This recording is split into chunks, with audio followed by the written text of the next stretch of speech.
welcome to part 3 of Democracy versus Dictatorship using Cities Skylines.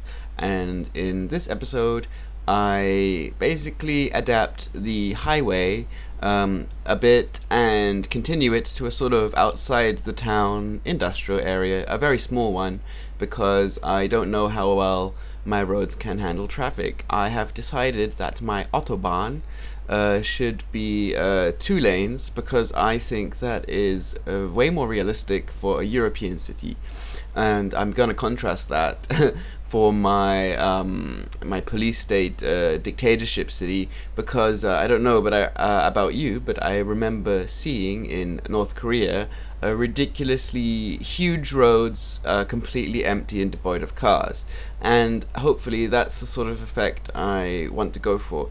I'm pretty sure there will be loads and loads of cars because it's City Skylines and it's not a real dictatorship, but it's just to sort of look like it, So that's the idea behind that. That's why the motorway is so small, and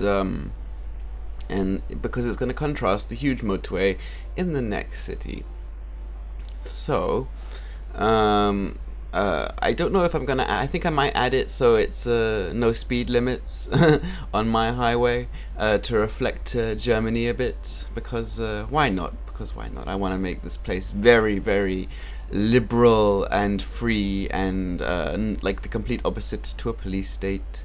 The city will have, recreational use and tourist areas. And if they had legalized prostitution, I would totally do that too. So basically, like a very liberal European city, well, probably there's only 2 of them, that could even remotely resemble what I'm talking about, or even just one, which we all know which that city is. But if anything, I could make, I'm thinking a bit more as well, like Copenhagen, I think. Do they have canals? I think they have a lot of water in Copenhagen. I don't know if they have canals, but it's very possible. But Copenhagen does have very, very, very wide roads. They're sort of a bit more like German roads. And because I've been to Copenhagen, I really love that city. And the city definitely looks more Dutch to me because of the road layouts. But Copenhagen has lots and lots of bicycles everywhere, about as many as in Holland actually, and lots of cycle routes and that kind of thing. So maybe a bit inspired by Copenhagen.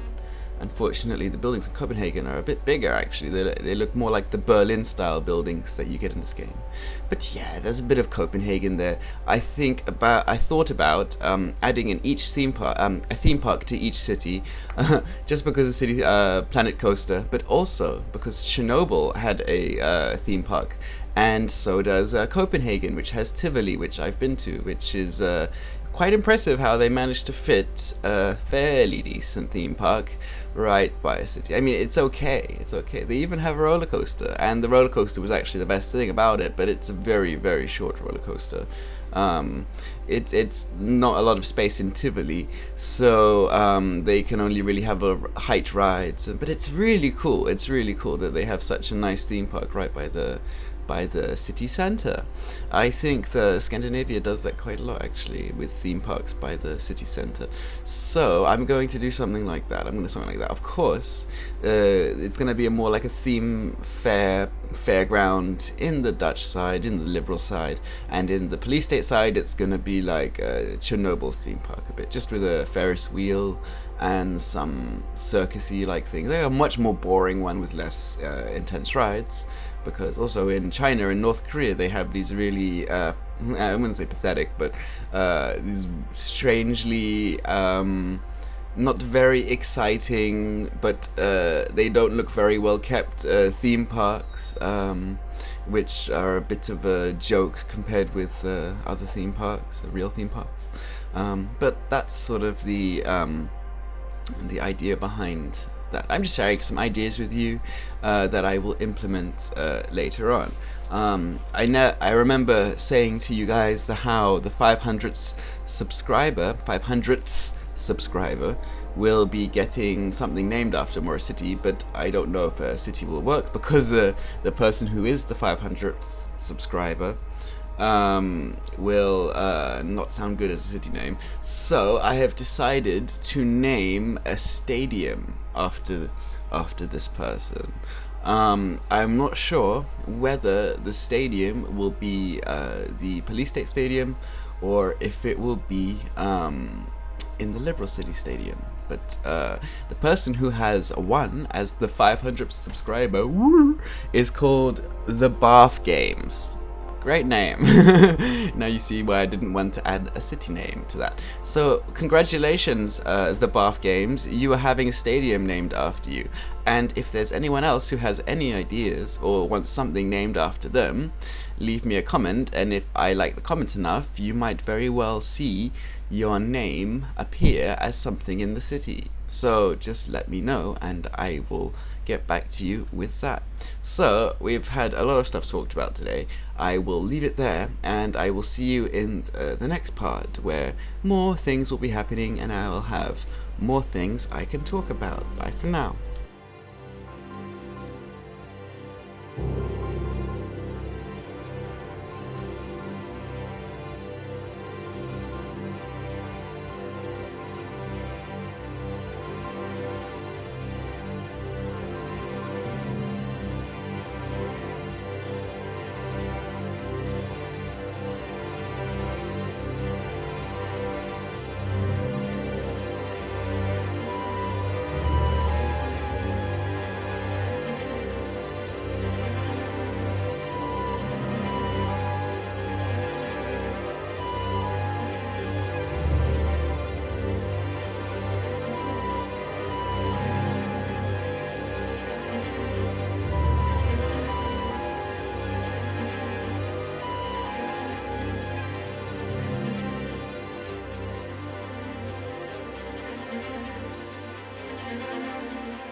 Wow, you watched all the video. If you like what you see, click in one of these boxes to see me play Planet Coaster, and subscribe if you want to motivate me. And also, thanks for watching.